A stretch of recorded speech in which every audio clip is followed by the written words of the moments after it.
जैसा कि आपने कल देखा कि रासायनिक समीकरण को किस प्रकार से संतुलित करते हैं, उसके संतुलित करने के और भी तरीके हम आपको बताएं कि जिस प्रकार से एक कोई समीकरण दिया गया है Fe plus H2O equal to Fe3O4 plus H2।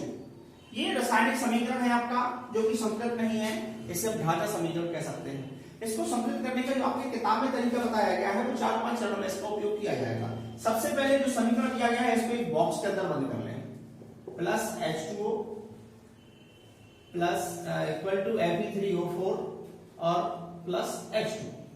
अब दूसरे चरण में हम देखते हैं कि जो भी आपका ये समीकरण दिया गया है इनमें परमाणुओं की संख्या किस प्रकार से है। जैसा कि आप लोग जानते हैं 3 कृषांक के पहले दिए गए जो तत्व होते हैं, यौगिक होते हैं, उन्हें विकारक कहा जाता है और 3 कृषांक के बाद आने वाले यौगिकों को उत्पाद कहा जाता है। इस उत्पाद के आधार पर हम देखेंगे कि किस प्रकार से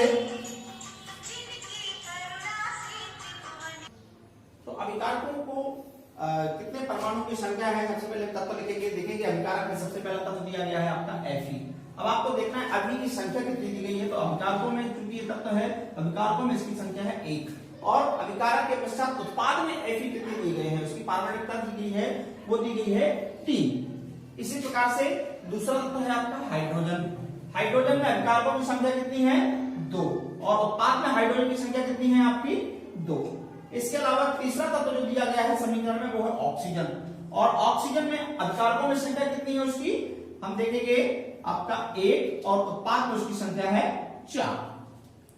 ये देखते हैं। अब इस बोलते जा रहे तो अब हम देखते हैं जिसमें अभिकारकों की संख्या और उत्पाद की संख्या में सबसे ज्यादा डिफरेंस, जिस यौगिक में जिस तत्व में सबसे ज्यादा डिफरेंस होता है सबसे पहले हम उसे संतुलित करने का प्रयास करेंगे। तो हम देखते हैं कि अभिकारकों में ऑक्सीजन 1 है और उत्पाद में ऑक्सीजन की संख्या 4 है। तो सबसे पहले हम इस समीकरण में ऑक्सीजन को संतुलित करने का प्रयास करेंगे। क्या किया जाए कि दोनों तरफ ऑक्सीजन की संख्या समान हो जाए। इसके लिए एक विशेष ध्यान देना पड़ती है, हम किसी भी यौगिक में संख्या से गुणन करते हैं तो संख्या का गुणन उसकी सांद्रता के लिए करते हैं, ना कि उसकी आणविकता के लिए। अब आप ये लोग जानते हैं कि आणविकता कहलाती है किसी तत्व के बाद में लिखा हुआ नीचे लिखा हुआ शब्द जो होता है, जैसे H2 है तो इसकी आणविकता है H2, अणु के रूप में हाइड्रोजन H2 के रूप में पाया जाता है, कभी इसको H3 नहीं लिखा जा सकता, लेकिन इसकी सांद्रता को बदला जा सकता है। हम जैसे कह सकते हैं Fe प्लस यहाँ पे ऑक्सीजन को हमें 4 लाना है तो ऑक्सीजन को 4 लाते हैं, यहाँ पे लिख देंगे 4H2। तो हमने देखा कि हाइड्रोजन ऑक्सीजन की संख्या में उत्पाद में 4 थी और अभिकारकों में केवल 1 ऑक्सीजन दिखाई दे रहा था। तो हम क्या करेंगे, दोनों तरफ बराबर बराबर करने के लिए हम H2 पे 4 का गुणा करेंगे तो आपके हाइड्रोजन जरूर 8 हो जाएंगे, लेकिन ऑक्सीजन आपका कितना रहेगा 4 हो जाएगा। अब एक चीज संतुलित हो गया। अब इसको देखते हैं, इसकी आणविकता को फिर से हम एक सारणी के रूप में क्रमबद्ध तरीके से लगाते हैं। Fe कितना दिया गया अभिकारकों में 1 और उत्पाद में कितना है आपका 3। इसी प्रकार से हाइड्रोजन अभिकारक में भी कितना हो गया 8 और उत्पाद में है आपका केवल 2। इसके पश्चात ऑक्सीजन देखते हैं तो ऑक्सीजन अभिकारकों में ऑक्सीजन की संख्या 4 है और उत्पाद में भी ऑक्सीजन की संख्या 4 है। अब देखते हैं किसमें आप दूसरा तत्व देखते हैं हाइड्रोजन इस तरफ 8 है और इस तरफ 2 है। तो क्या किया जाए कि दोनों की संख्या दोनों तरफ बराबर हो जाए, इसलिए हम इसमें 4 का गुणा कर सकते हैं। तो हम देखते हैं कि जहां पर केवल हाइड्रोजन H2 लिखा हुआ है वहां पर हम 4 का मल्टीप्लाई कर सकते हैं। तब आपका नया समीकरण बनकर के सामने आएगा Fe plus 4H2O equal to Fe3O4 plus 4H2। ये बनकर के सामने आएगा आपके। अब तो अभी हमने देखा किस प्रकार से हाइड्रोजन की संख्या को संतुलित करने के लिए हम इसमें 4 का मल्टीप्लाई कर दिया। अब दिए गए समीकरण से फिर से इसका संतुलित बनाने का प्रयास करते हैं। तो तत्व दिया गया है Fe, अभिकारकों में Fe की संख्या 1 है, उत्पाद में Fe की संख्या 3 है, हाइड्रोजन की संख्या अभिकारकों में 8 है और उत्पाद में भी 8 है। इसी प्रकार से ऑक्सीजन की संख्या अभिकारकों में भी 4 है और उत्पाद में भी 4 है। केवल एक चीज असंतुलित बची वो है आयरन Fe।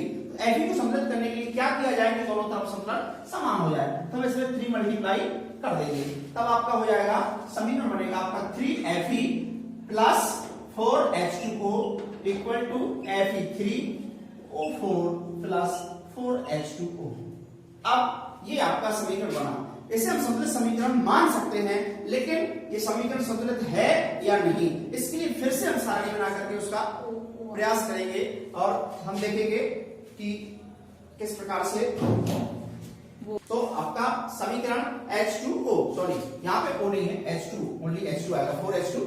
इसके बाद देखते हैं कि ये समीकरण संतुलित है या नहीं, इसके लिए फिर से एक सारणी का प्रयोग करते हैं। उसी सारणी को तत्व को लेकर के अभिकारकों की संख्या और उत्पादों की संख्या हम देखेंगे कि आयरन 3, अभिकारकों में भी 3 और उत्पाद में भी 3, हाइड्रोजन अभिकारकों में भी 8, उत्पाद में भी 8, ऑक्सीजन अभिकारकों में भी 4 और उत्पाद में भी 4, अर्थात दिए गए तत्वों में अभिकारकों और उत्पादों में उनकी संख्या लगभग सब समान होती है। ऐसे समीकरण को हम कह सकते हैं कि आपका समीकरण एक संतुलित समीकरण बन जाता है। इसके लिए हम कुछ उदाहरण देखते हैं। इन उदाहरणों को देकर के हमें पता चलेगा कि किस प्रकार से, तो इस प्रकार से रासायनिक संतुलन समीकरण आपने देखा किस प्रकार से संतुलित समीकरण होता है। तो इससे संबंधित कुछ सवाल दिए गए हैं या कुछ आपके प्रश्न दिए गए हैं, जैसे कि आप लोग अभ्यास में देख सकते हैं दिए गए पाठ्य के अभ्यास पेज नंबर 17 में 5वां प्रश्न दिया गया है। उस प्रश्न का 5वें का पहला प्रश्न है, नाइट्रोजन हाइड्रोजन गैस से संयोग करके अमोनिया बनाता है। तो इसके लिए सबसे पहले आपको देखना है कि नाइट्रोजन संयोग किससे हो रहा है, नाइट्रोजन से N2। नाइट्रोजन को आवृत्ता के रूप में N2 लिखा जाता है।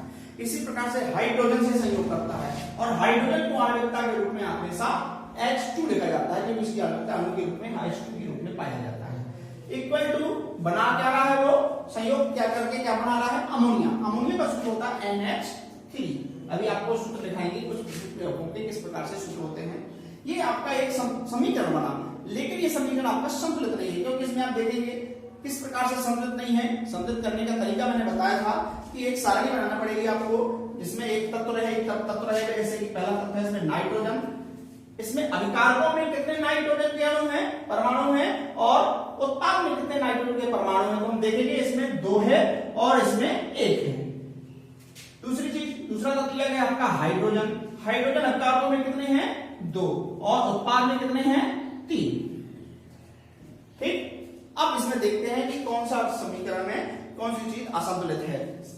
क्योंकि जिसमें ज्यादा डिफरेंस होता है उसको पहले लेना पड़ता है, लेकिन दोनों में लगभग 1-1 का डिफरेंस, तो हम किसी को भी पहले ले सकते हैं। सबसे पहले माना कि हमने N2 को ले लिया, नाइट्रोजन को ले लिया, तो नाइट्रोजन अभिकारक में कितने हैं, 2, और उत्पाद में कितने हैं, 1। तो क्या किया जाए कि दोनों तरफ समान हो जाए, तो हम इसमें मल्टीप्लाई 2 कर सकते हैं। तो उत्पाद में दिए गए नाइट्रोजन की जगह पर हम 2 का गुणा करेंगे, तो आपका समीकरण बन जाएगा N2 plus H2 equal to 2NH3। ये आप लोग देख सकते हैं 2NH3 बन गया।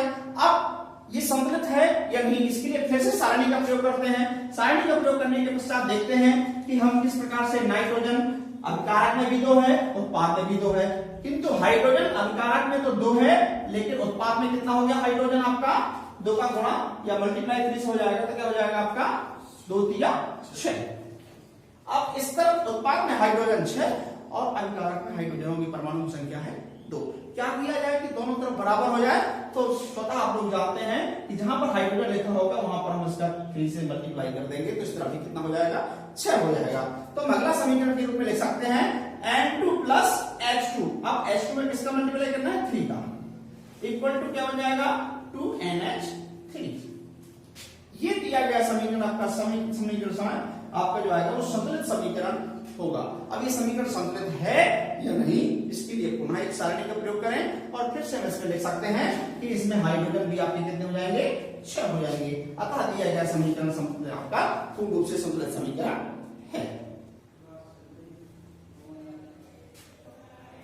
इसी प्रकार से देखेंगे दूसरा सवाल दिया गया है, 5वें का दूसरा है, हाइड्रोजन सल्फाइड गैस का वायु में दहन होने पर जल एवं सल्फर डाइऑक्साइड बनता है। किस प्रकार से, हाइड्रोजन सल्फाइड H2S वायु में दहन करना, जैसा कि आप जानते हैं कि दहन करने के लिए वायु का मतलब होता है O2, ऑक्सीजन की आवश्यकता होती है। O2 इक्वल टू क्या बनता है, जल H2O एवं सल्फर डाइऑक्साइड SO2 बनता है।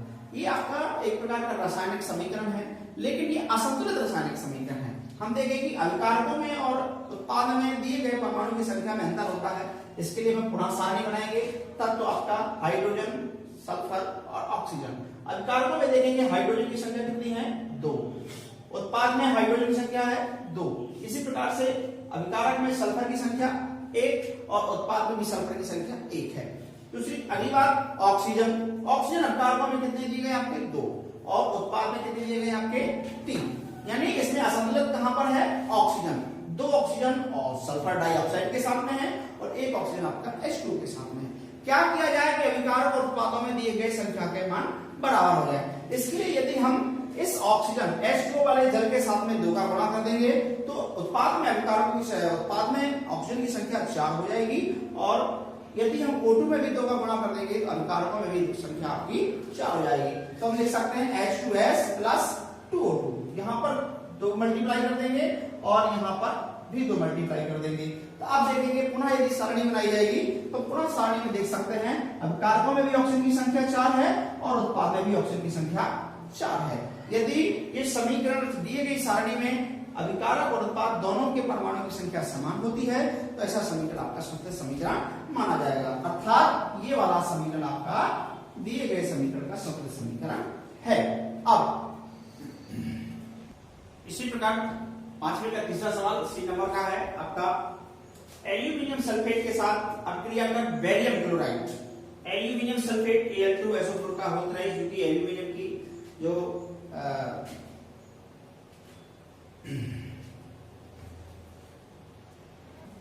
एल्यूमिनियम सल्फेट, एल्यूमिनियम की जो संयोजकता वो 3 होती है और सल्फेट की संयोजकता 2 होती है, तो दोनों की संयोजकता में Al2SO4 का होल थ्राइस लिख देते हैं ताकि दोनों की संयोजकता बराबर होने के कारण यौगिक का निर्माण होता है। इसी प्रकार से BaCl2 बेरियम क्लोराइड से क्रिया करेगा तो आपका बनेगा aluminium chloride AlCl3 plus BaSO4।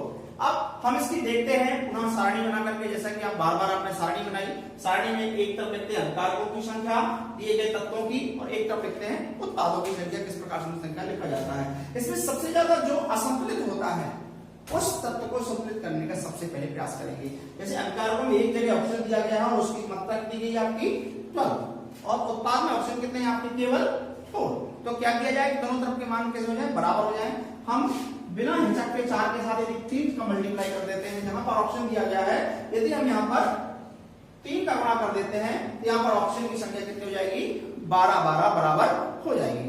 इस प्रकार से अब और पुनः समीकरण को लिखने के पश्चात फिर से एक सारणी बनाते हैं, फिर भी असंतुलित देखते हैं, तो ये सारणी का प्रयोग बार बार कर सकते हैं। हम इसको यदि डायरेक्ट करना चाहें तो हम डायरेक्ट भी कर सकते हैं यहाँ पर, और बेरियम की संख्या यहाँ पर 3 हो जाने के कारण इसके साथ में भी 3 का मल्टीप्लाई करेंगे और उसका पुनः एक यौगिक सारणी बना करके देखेंगे कि एक हम इसको चेक कर लेते हैं। एक आपका समीकरण बना है, इस समीकरण में हम देखते हैं एल्यूमिनियम की संख्या कितनी है, इस तरफ 2 और इस तरफ कितनी हो गई 2, सल्फर की संख्या इस तरफ कितनी है 3 और इस तरफ कितनी हो गई 3। इसी प्रकार से अगला दिया गया ऑक्सीजन, ऑक्सीजन 4 3 12 और इस तरफ कितने हो गए 4 3 12, आपके 12 12 ऑक्सीजन हो गए। इसके बाद क्लोरीन, यहाँ पे 3 दूनी 6 और 2 3 6, यानी क्लोरीन भी आपके 6 6 और बेरियम भी इस तरफ आपके 3 और इस तरफ भी आपके 3। इस प्रकार से आपके सभी तत्वों की अभिकारकों और उत्पादों में संख्या समान है और आपका समीकरण एक संतुलित समीकरण है। इसी प्रकार आपका 14 सवाल दिया गया है, इसी का 5वें प्रश्न का 14 है, पोटेशियम धातु यानी के जल के साथ यानी H2O के साथ अभिक्रिया करके पोटेशियम हाइड्रोक्साइड, पोटेशियम हाइड्रोक्साइड लिखते हैं KOH प्लस हाइड्रोजन गैस बनती है। अब देखेंगे एक प्रकार का समीकरण, रासायनिक समीकरण बना।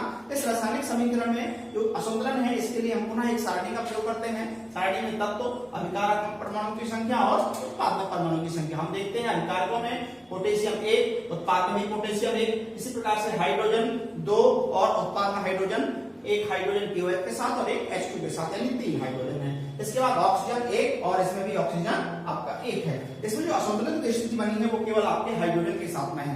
जब हाइड्रोजन के साथ में असंतुलित है, यदि एक ही साथ में हाइड्रोजन दिए गए होते तो एक संख्या से मल्टीप्लाई करते, दोनों बराबर करने का प्रयास करते।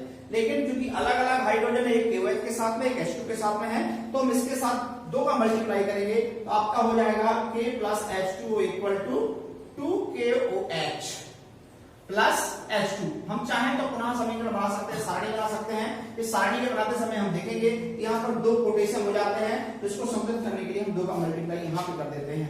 चूंकि यहाँ पर OH साथ में H और आपका O भी 2 हो जाते हैं, तो इसको संतुलित करने के लिए यहाँ पर भी 2 का मल्टीप्लाई कर देते हैं। इसके बाद ये आपका जो बना हुआ समीकरण है ये पुनः संतुलित समीकरण हो जाता है। इसको सारणी चेक करने के लिए सारणी का प्रयोग करते हैं। हम देख सकते हैं यदि आप तो 2 और यहाँ पर भी 2, इसी प्रकार से हाइड्रोजन यहाँ पे भी 4 और यहाँ पर भी आपके 4, ऑक्सीजन यहाँ पर भी 2 और यहाँ पर भी 2। तो अभिकारक और उत्पाद में परमाणु की संख्या समान होने पर आपका समीकरण संतुलित हो जाता है। इसको आप लोग जरूर देखें, ध्यान से नोट करें और जो दिया गया है आप स्क्रीनशॉट ले सकते हैं, आप पेन लेकर के आप लोग इसको लिख सकते हैं।